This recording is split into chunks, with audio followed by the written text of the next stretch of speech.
से दौसा में एटीएम लूट की वारदात को अंजाम दिया गया। बड़ियाल रोड पर एसबीआई का एटीएम लुटेरे ले उड़े। एटीएम मशीन को पिकअप में डाला और आराम से यहां से चले गए। वारदात के बाद इलाके में अब हड़कंप मच गया है। बांदीकुई थाना पुलिस ने नाकेबंदी करवा दी है। तस्वीरें देखिए, एटीएम हुआ करता था कभी यहां पर, और यहां पर लोग आते थे, अपने ज़रूरत के हिसाब से पैसे निकाला करते थे, लेकिन आज वो पैसा लुटेरे ले उड़े। 4 बजे की घटना है। कुछ बदमाश आए थे, एटीएम को उखाड़ कर ले गए। फिर हम चिल्लाए तो उन्होंने गोली मारने की धमकी दी। फिर हमने पुलिस को इन्फॉर्म करा। फिर पुलिस लास्ट मौके पर यहाँ आके पहुंच गई। तो ये दौसा की तस्वीरें हैं। एटीएम लूट की वारदात एक बार फिर, और प्रदेश में इस तरह की घटनाएं, इस तरह की वारदातें लगातार बढ़ रही हैं। एक सॉफ्ट टारगेट ये बन गए हैं एटीएम इन लुटेरों का। आसानी से आते हैं, कटर से, गैस कटर से काटते हैं एटीएम को, गाड़ी में पिकअप, बाकायदा पूरी तैयारी के साथ ही लोग आते हैं, चेहरा ढककर। सीसीटीवी तो आजकल एटीएम पर होते भी नहीं है, गार्ड नहीं होता है कोई, तो इनके लिए और ज़्यादा आसानी हो जाती है।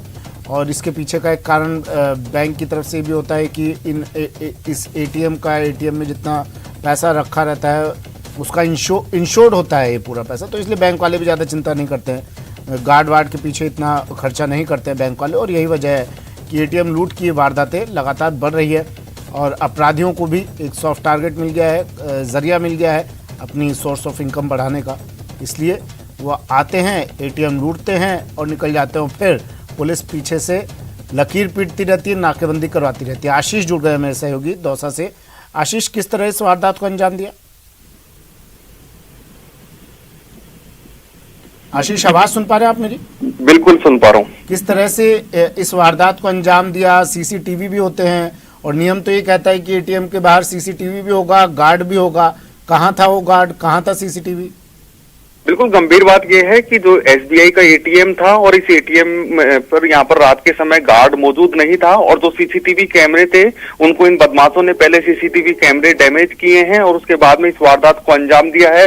करीब 8 बदमाश थे जो पिकअप में सवार होकर आए थे, और उससे सबसे पहले उन्होंने एटीएम की जो मशीन है उसको गैस कटर से काटा, और उसके बाद में रस्सी से एटीएम को पिकअप गाड़ी से पीछे से बांधा, और उसके बाद में एटीएम को उखाड़ दिया और उसे लेकर फरार हो गए।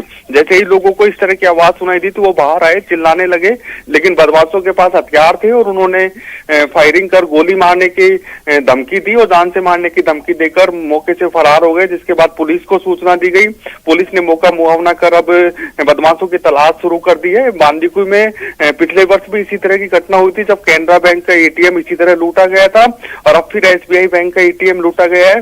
पिछले 15 दिनों की बात करें तो अलवर, सवाईमाधोपुर, भरतपुर और दौसा, इन 4 जगहों पर इस तरह की वारदात हुई है। ऐसे में पूर्वी राजस्थान में एटीएम लूट की एक गैंग सक्रिय हो चुकी है, जो जैसे ही सर्दी शुरू होती है तो इस तरह की गैंग एक्टिव हो जाती है, इस तरह की वारदातों को अंजाम दे रही है, जिसने पुलिस की भी नींद उड़ा रखी है और बड़ी राशि इसमें से लेकर फरार हो जाते हैं। हालांकि अभी तक बैंक के अधिकारी मौके पर नहीं पहुंचे, इसलिए ये पता नहीं लग सका है कि इसमें कितना कैश था। जी ठीक है, शुक्रिया आशीष तमाम जानकारी के लिए।